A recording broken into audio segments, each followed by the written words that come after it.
Tim from YourSixTech. Today in this video, I'm going to show you how to change your profile picture on your Xbox One.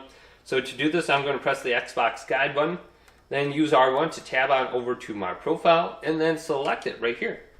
Then I'm going to go to my profile, and then I want to scroll on over to customize profile.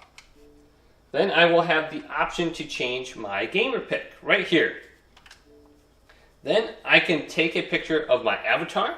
I can upload a custom image, which I did before. Otherwise, I can just choose an existing one by scrolling through this menu. So I can just choose one that Xbox allows. So let's go up to where it says custom image right here in the upper right.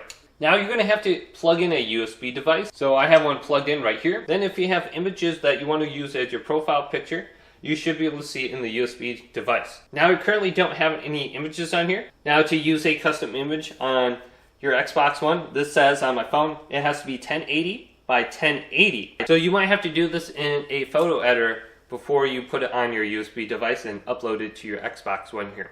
But hopefully this video did indeed help you out. Did leave it a big thumbs up and subscribe to my channel down below for more tech videos coming up next on YourSixTech.